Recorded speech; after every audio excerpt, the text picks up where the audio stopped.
Wake up! He's opening his eyes. Anda.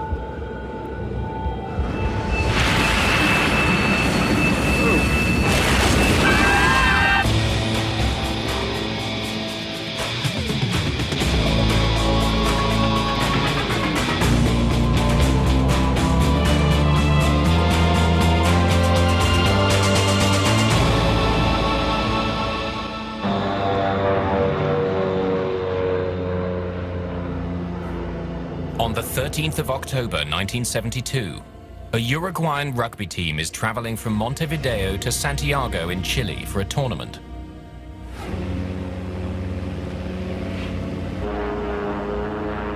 On the way, the plane hits turbulence and the pilots stray off course. This is your captain speaking. Please fasten your seatbelts. Among the team members on board is 22-year-old Nando Parado.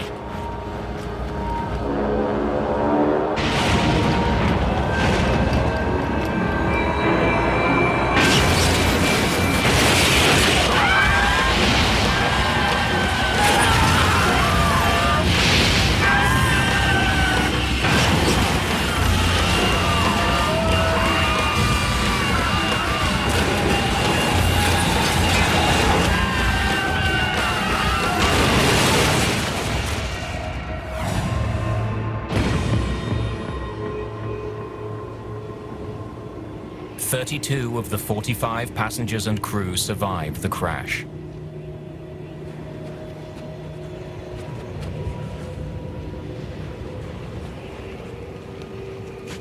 One of the lucky ones is 18-year-old Carlitos Paez. The first thing I noticed when I stepped out of the fuselage was the white scenery, surrounded by mountains, then the cold. No one knows where the plane has crashed. They're surrounded by mountains with little food or drink. And at an altitude of 4,000 meters, the temperature is below freezing. To survive, a group of young men will be forced to break the most sacred of human taboos.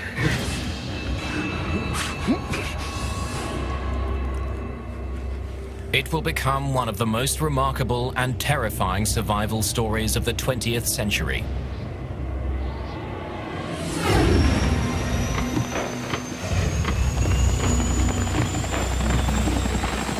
When the plane doesn't arrive in Santiago, the Chilean Air Force launches a search and rescue mission. Jorge Massa is the joint commander of the rescue operation. Initially, an investigation into a crash should be based on a flight path.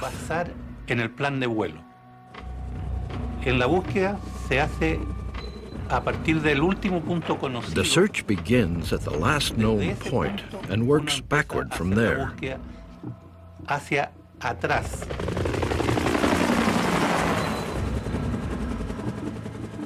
The Chilean Air Force searches along the scheduled flight path, but it finds nothing.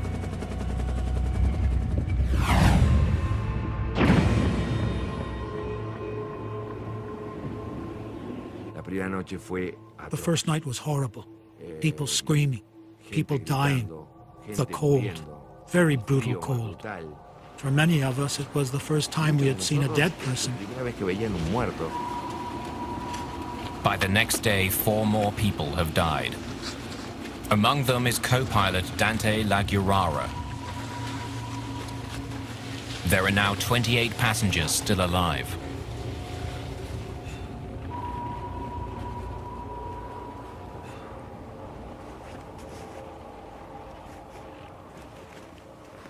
The immediate danger for these survivors is hypothermia, which can occur when the body is exposed to cold. As the body temperature drops, blood vessels close to the surface of the skin constrict, reducing blood flow to the extremities. This preserves the body's core temperature and protects the vital organs. Continued exposure reduces nerve and motor functions, heart rate and breathing decrease, and slowly the body shuts down.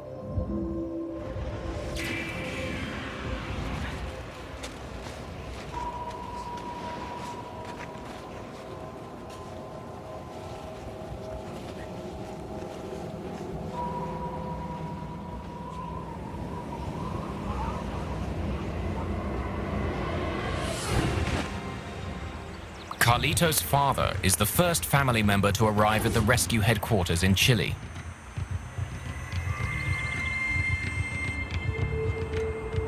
I come to speak with Commander Massa. My name is Carlos Páez Vilardo. Ok, vamos atento, porque yo sabía que de ninguna manera aquel Carlitos Miguel, que era mi hijo, me iba a fallar. I knew that there was no way that my son Carlitos would fail me when we'd had so many adventures together and been so close. No tuviera también la esperanza de que el padre lo buscaba. A famous painter at home in Uruguay, Carlos has crossed the continent to find his son. Hello, Commander Massa. Carlos Páez, desde el primer momento, from the beginning, Carlos Páez had the drive, courage, and determination to find his son. Massa takes the unusual step of allowing Carlos to take part in the search operation. Y había que estar horas circulando arriba de las montañas a ver si encontrábamos algo. We spent hours circling the mountains. I prayed for my son with tears in my eyes, not knowing if it was from the pain of the search or the reflection of the snow. La fuerza de la nieve.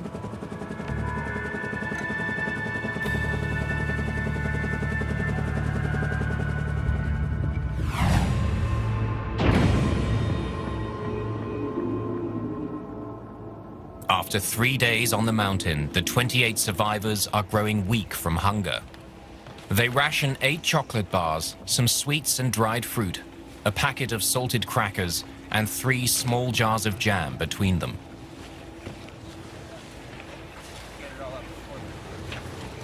The plane? Oh my God! Down here! Down here! Down here! The wind dip! It's a signal! There's two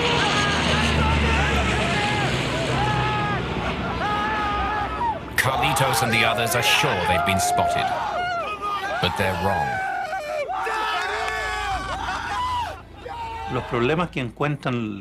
The problem that many search parties encounter when searching from a plane is that it's difficult to distinguish objects from the glare of the surrounding snow. In this case, the plane was buried in the snow, so we were never going to see it.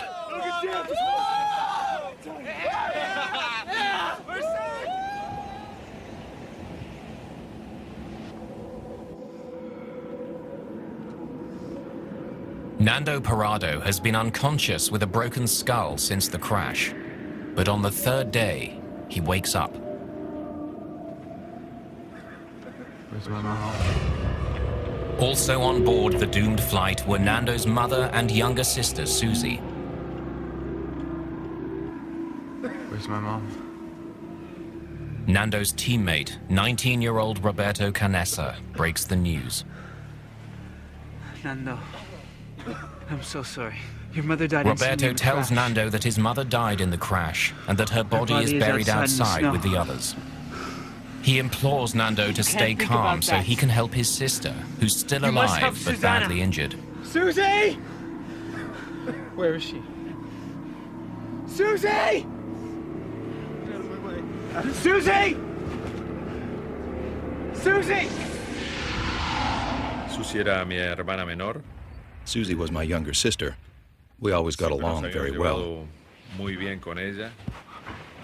En el momento de When I realized that my sister was in the front section of the fuselage, she became my priority. Eso fue mi prioridad.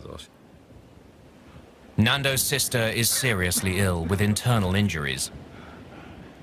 Lo único que yo podía hacer para The only thing I could do for her was to keep her warm by hugging her. posible era darle calor, estar abrazado con. It's okay, Susie. It'll be okay.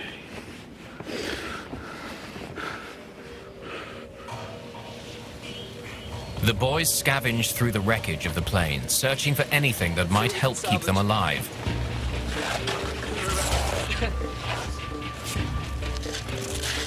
The desperate circumstances force them to be creative. That'll work.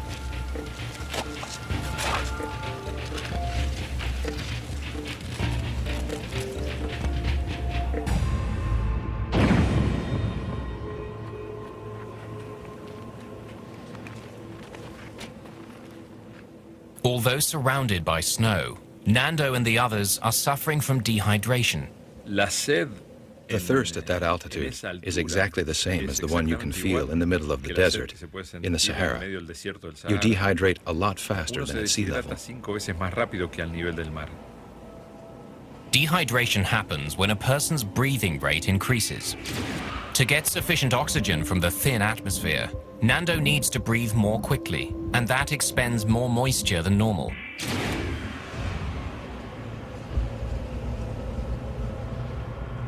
What Nando and the others don't realize is that eating snow also robs the body of valuable energy and heat and accelerates the process of hypothermia. Ingesting snow rapidly cools the mouth, and when it's swallowed, the cold water lowers the body's temperature. To restore warmth to the mouth and body uses up valuable heat and energy.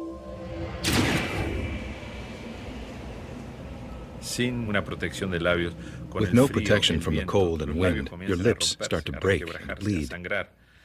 And if you put snow in your mouth, it hurts a lot.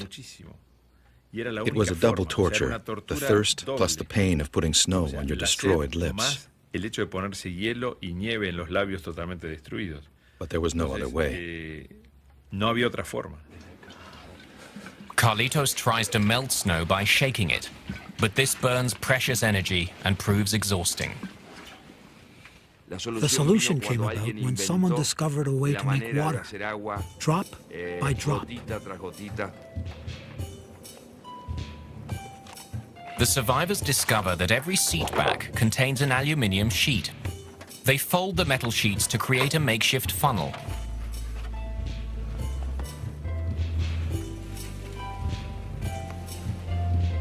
You put a thin layer of snow on the aluminum sheet, and the sun melted that layer into a tin can. And once that can was filled, we'd all take turns taking a sip of water.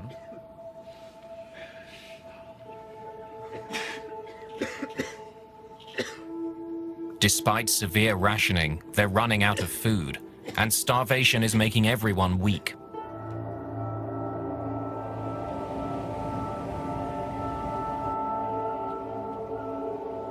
Carlito.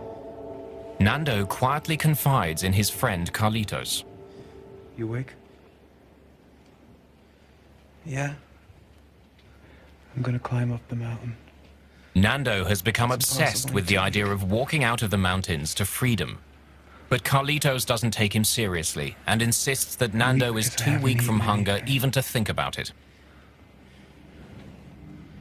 We have to eat something or we're gonna die.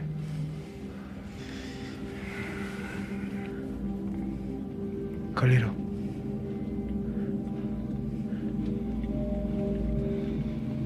I'm gonna cut meat off one of the pilots.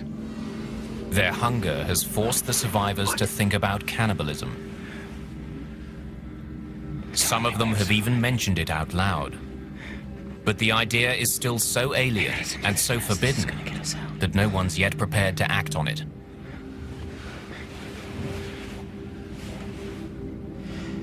God help us all. I've been thinking the same thing.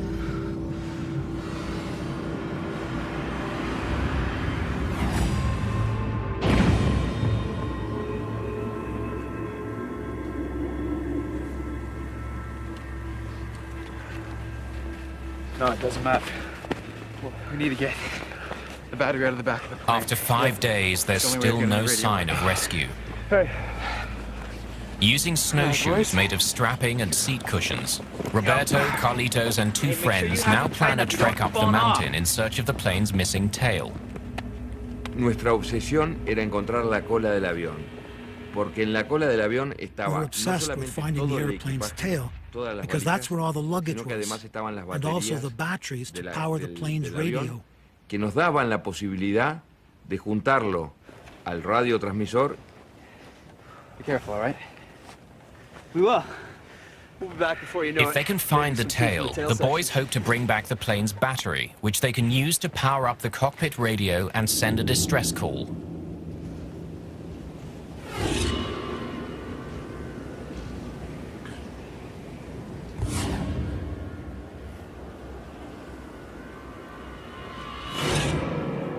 Meanwhile, Nando studies a map from the cockpit, trying to work out an escape route from the mountains. He thinks he's worked out where the plane crashed, not too far from the Chilean foothills. That means that we're really close to the Chilean foothills. If we can get over that mountain.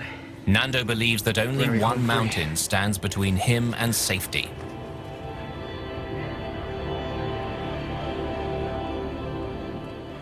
We thought we were very close to Chile.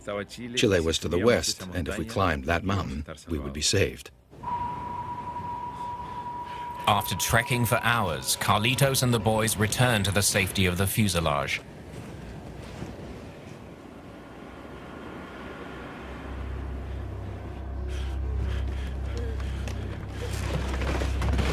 Get out of the way! Get out of the way! Coming back! Get out of the way! They failed to find the tail section of the plane. Todo era en contra nuestra. Everything was against us. We were walking in snow waist deep, struggling because of the lack of oxygen and because we were so weak, and the cold. Unimaginable. Human beings cannot imagine how unbearable it was. All of them are frozen, exhausted, and defeated.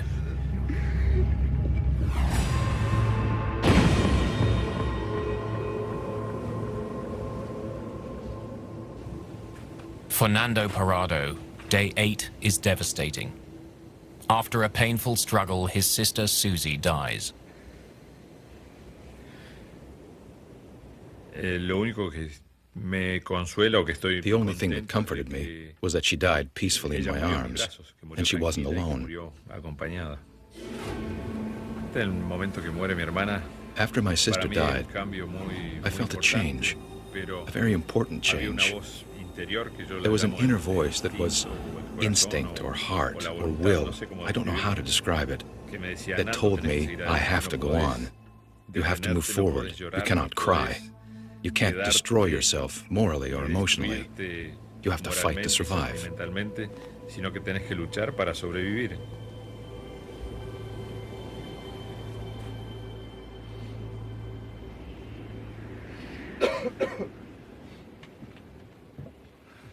Finally, the food runs out.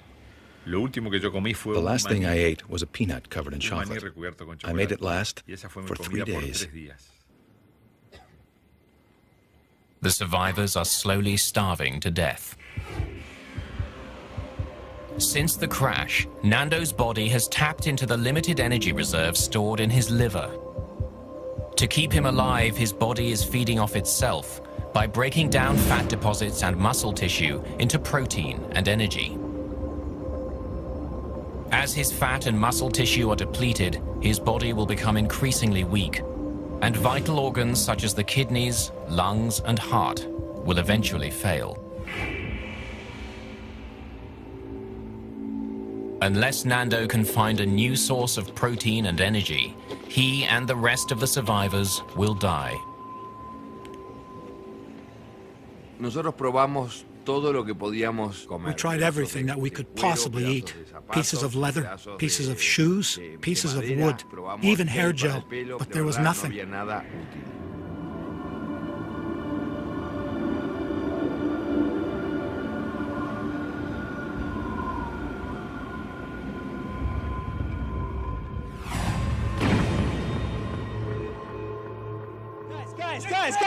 Guys, listen up!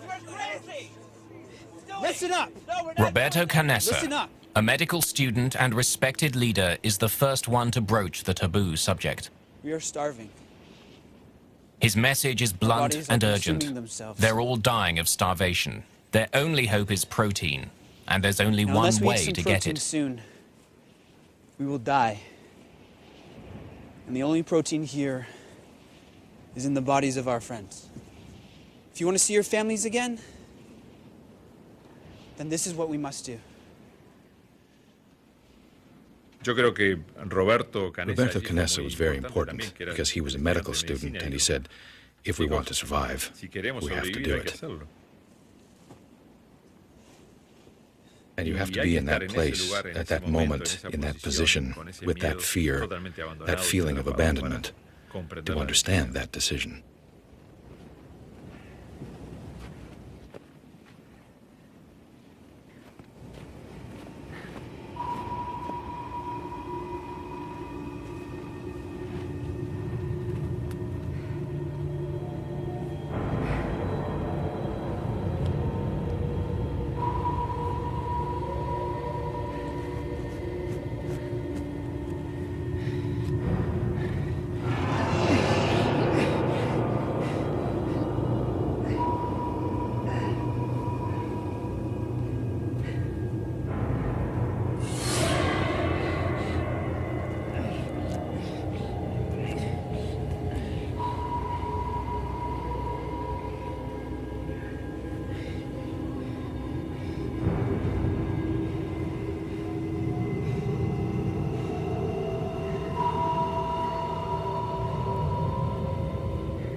At first, not all the survivors will eat human flesh, but eventually they all do.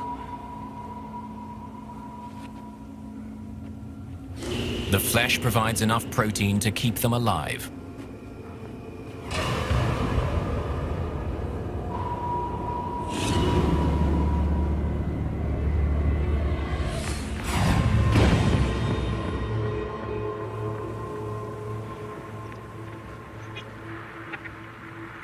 The survivors find a transistor radio and rig up an antenna. They search the airwaves for any news of rescue efforts.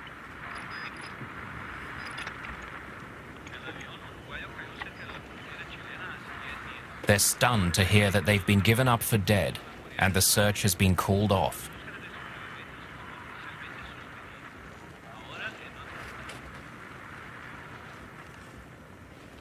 The moment I heard they called off the search, I knew we were going to die there.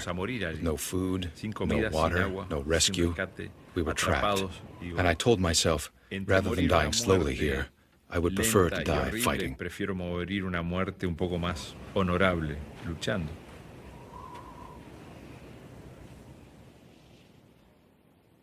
Nando is convinced that he must climb the mountain to find help.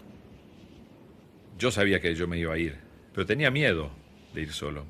Y sin saber lo que I knew I was going to leave, but I was afraid of going alone. Without realizing it, I began to analyze the boys. I was thinking, with this one I can go, with this one I cannot. Yes, no. Slowly, the list got smaller. Paulatinamente la lista se va achicando mucho. Nando wants just one man as a climbing partner, Roberto. Yo me llevaba muy bien con Roberto en ese momento. I got along with Roberto very well. Él era quien tenía un liderazgo muy notorio. He was a leader. He worked hard, and he had courage. I asked him to come with me. Y yo le pedía que por favor me acompañara. Although the official search has been called off, Carlos Paez refuses to give up his personal quest to find his son Carlitos. He travels from village to village, asking everyone he meets if they've seen any signs of a plane crash. Señor. Ah, ¿cuántos kilómetros son? Ya. 1,5 kilómetros, me dijo. Claro, hay una baja grande que hay ahí y toma para la derecha. Cuando guste, señor. Muchas gracias. His search makes him a legend in the region. And that's when we started hearing, there goes that crazy old man who's still looking for his son that's lost in the mountains.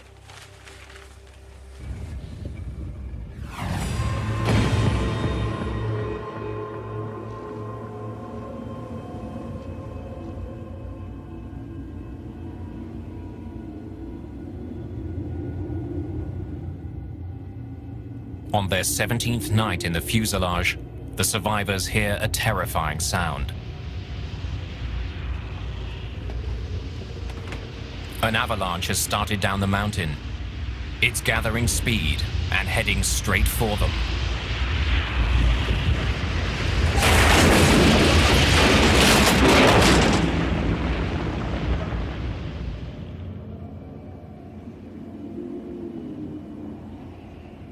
The avalanche buries most of the 27 survivors, including Nando Parrado. I felt like I had 1,000 tons of concrete on my chest. I couldn't breathe anymore.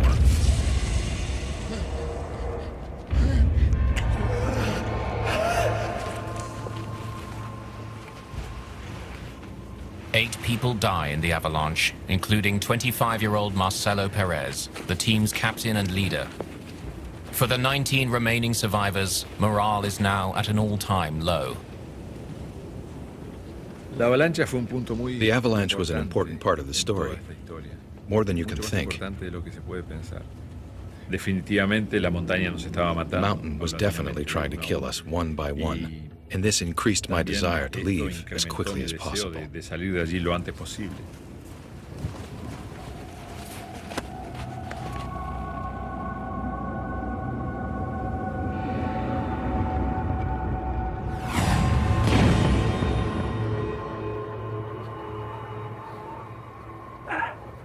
By day 43, only 17 survivors remain. But there is a small glimmer of hope. A few days earlier, some of the boys finally found the plane's tail section, and in it, the battery for the radio.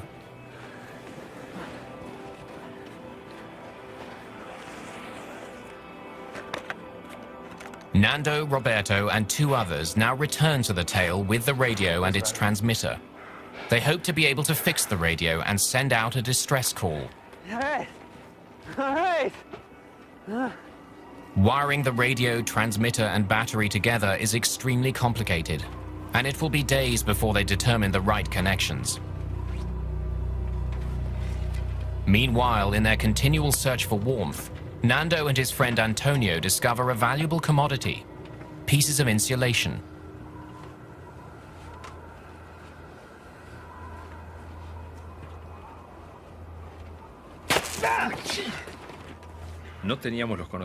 We didn't have the knowledge, the capacity, the gear. We didn't know how to make it work. We just had hope. Roberto has been counting on the radio to save them. How much longer? It was going to be a miracle if it worked. I sincerely think that in the end, nobody expected that radio to work. Their attempt to make contact with the outside world has failed. Nando and Roberto know that death is now inevitable unless they attempt the impossible: scale the mountain that stands between them and safety.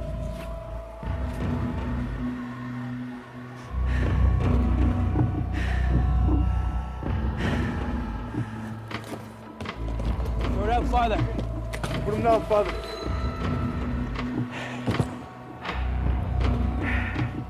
Hey guys! Wait up! They build a giant cross next to the tail section as a sign to any rescue planes. It's now the 28th of November, and they've been trapped on the mountain for 47 days. Nando plans his escape. I had chosen December 12th to leave, because if you do not choose a date, you stay and stay. I told Roberto we have to leave, because if we wait too long, we will become too weak to escape from here.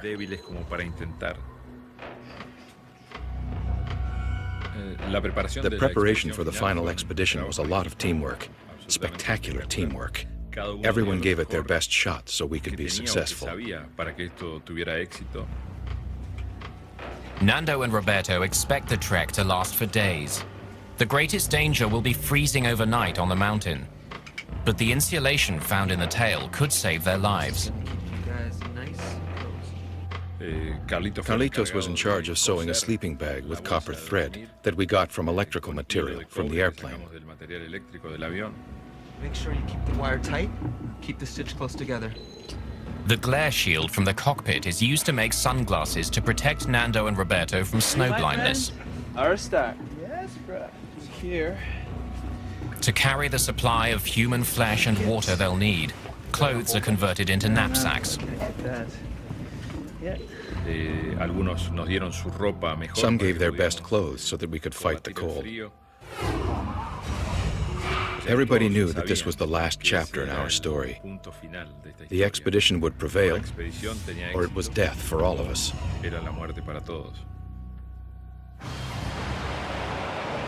In village after village, Carlos posts a cash reward for any news about a crash site and the whereabouts of his son Carlitos. Estoy tratando de encontrar información sobre el avión que se perdió. Se los pasan a su papá.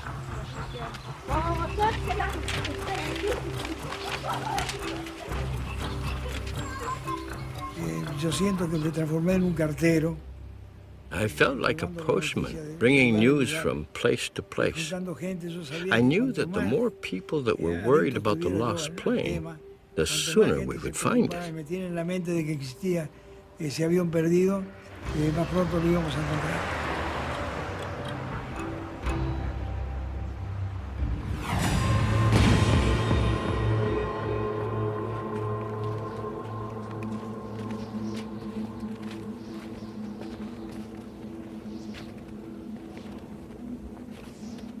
Before leaving the fuselage for the last time, Nando offers the remains of his mother and sister as food for survival.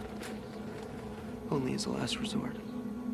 O sea, no solamente Nando tenía la valentía. Not only did Nando have the courage to climb the biggest mountain in the world, he had the courage and nobility to authorize us to feed from the most sacred thing he had, his mother and sister.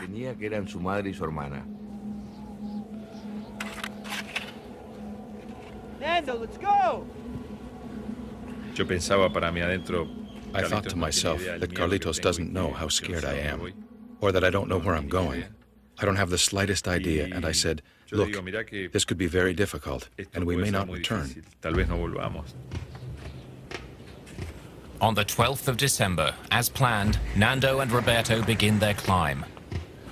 They're joined by 19-year-old Antonio Vicentin. Right from the start, the climb to almost 5,000 meters is physically devastating. What I remember most while we were climbing was my breath, how I had to breathe before I moved another step. Nando and the others can feel the effects of the high altitude. The air is much thinner, and every breath they take provides much less oxygen than at sea level.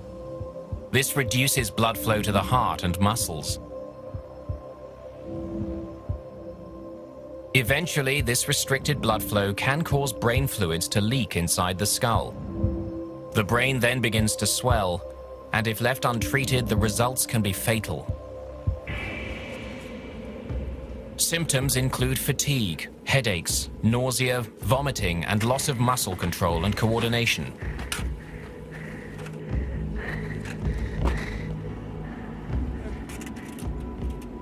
You close your mind to everything that is not of that moment. I was totally concentrating on the next step, where I was going to put my feet, my hand. My whole life was planning the next 10 or 15 meters, and then the next 10.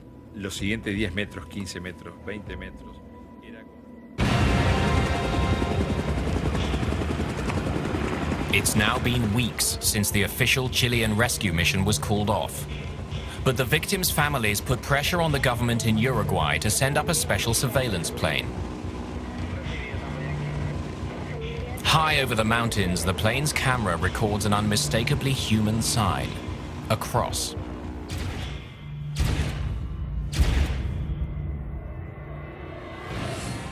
The photos are developed at the Chilean Air Force Base. Jorge Massa and Carlos Paez examine them.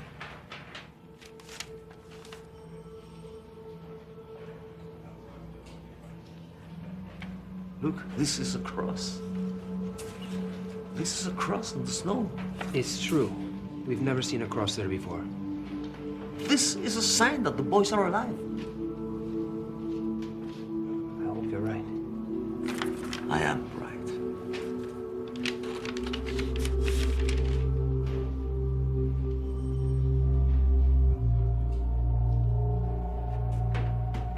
But the next day, Commander Massa receives some new and disappointing information about the origin of the cross.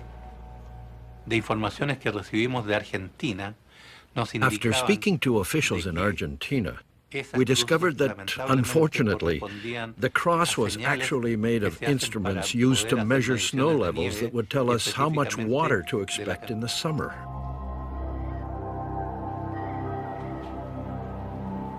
The cross in the photos is not the one constructed by the missing boys. Once again, the rescue mission is called off.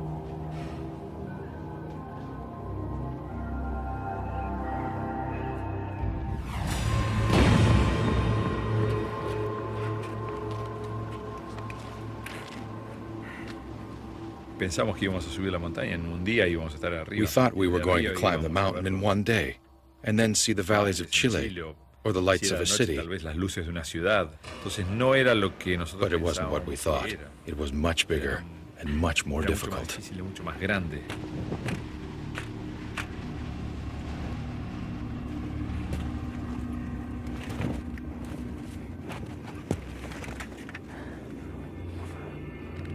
And over this, we'll see the foothills.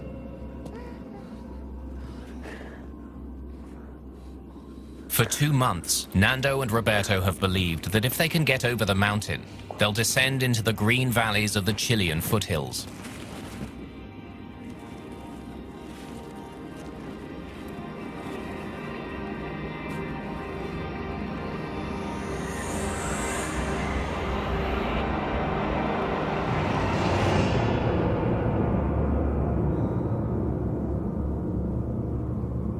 Me di cuenta al subir esa montaña, al estar en ese pico. After climbing that mountain, I realized that everything we thought was wrong. We weren't in the foothills. We were in the middle of a mountain chain. There was no chance of surviving. Absolutely no chance. Que no había ninguna posibilidad de sobrevivir allí. The boys believe the crash site is in Chile, on the western edge of the mountain chain.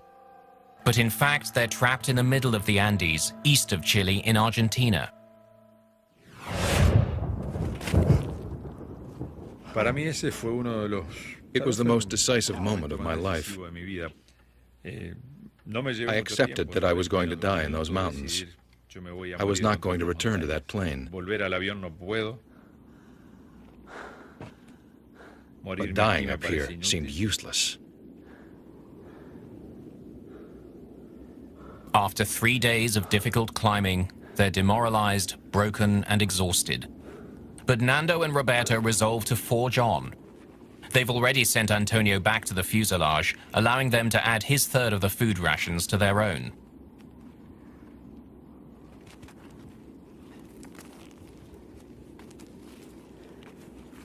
Now they must make their way down the mountain into the icy valley.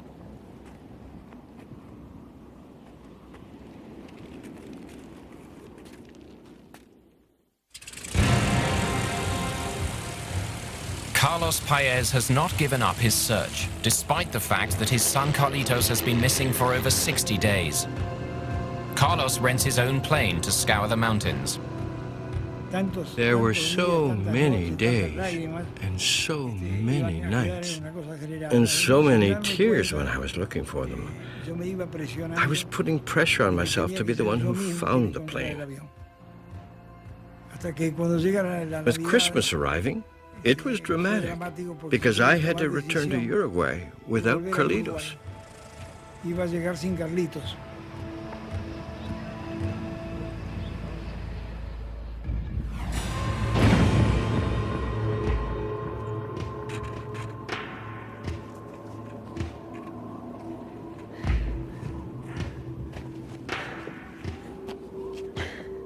Nando and Roberto have been walking for days, and their muscles are cramping painfully from overexertion.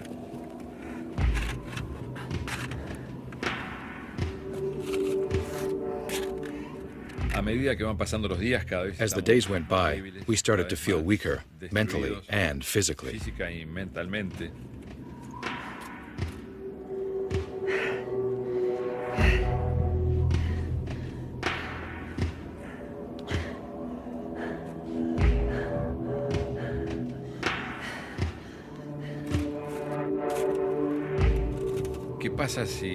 I wondered what would happen if Roberto broke his leg, or if he couldn't walk anymore. Do I carry him, or do I leave him here?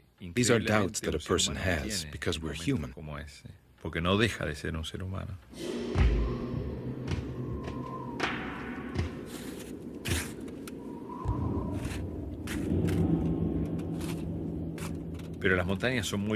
The mountains are beautiful. They're majestic. They rule in that place. They don't want humans there. When one is dying in those mountains, they transform into a truly horrible monster.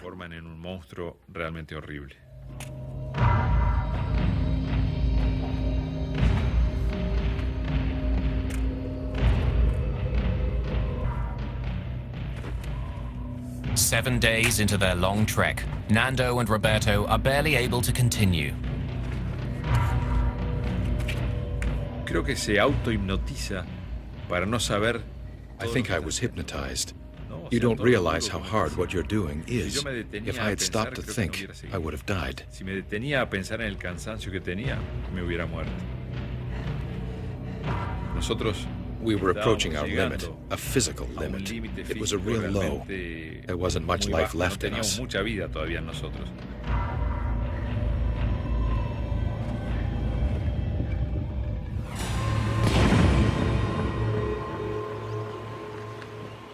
It's been 9 days since Nando and Roberto left the crash site.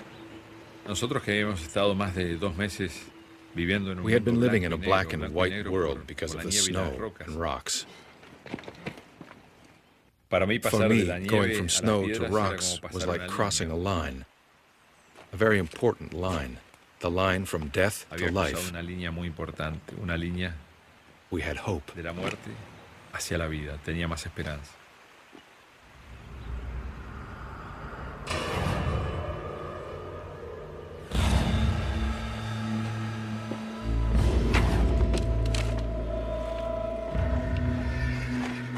Nando. A few hours later, they get the first real proof that they've returned to the land of the living. Hey! Hey! Hey! Over here! Yo creo que el primer instante en que the first moment I realized that I might survive was when the man stopped his horse to look at us. And I said, "This is the first contact with civilization. He will save us."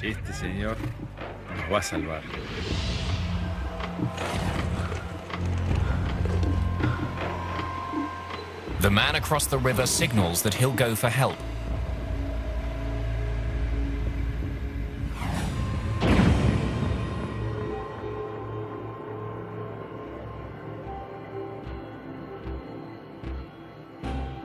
The next day, a group of horsemen carry Nando and Roberto to a local village.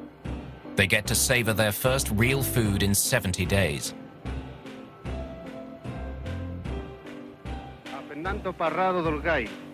Word spreads of the two plane crash survivors who've apparently cheated death. People can hardly believe it when the boys reveal that 14 more survivors are waiting to be rescued back at the crash site.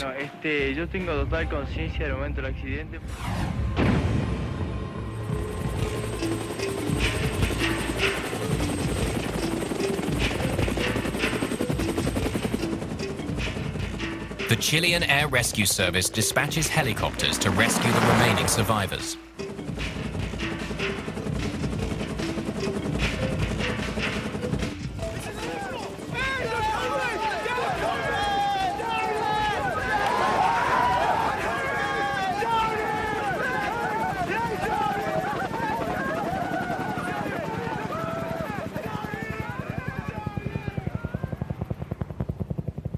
On the 22nd of December, there's a Christmas surprise for those who survived 72 days in the Andes. Susie!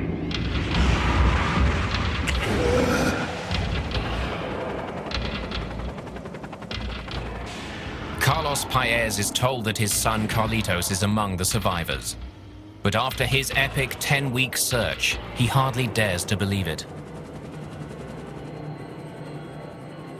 La angustia de la espera del helicóptero fue tremenda. There was a lot of anguish while waiting for the helicopter. Se terminó, lo veo bajar a Carlitos. When it landed and the dust settled, I saw Carlitos. He smelled of sweat and sacrifice and death. I hugged him intensely. I think that photo of us shows that moment very well, because it conveys the horror and the happiness at the same time. Ese momento porque transmite el dolor y la alegría al mismo tiempo. Their reunion would probably never have happened were it not for Nando's determination to find an escape route out of the Andes. As Carlitos exits the helicopter, he embraces Nando. I wanted to thank Nando in some way for what he had done. I hugged him. We fell to the ground. For the first time, I felt warm. Only 16 of the 45 survived, huddled in a battered fuselage, weak with hunger and numb with cold for 72 days.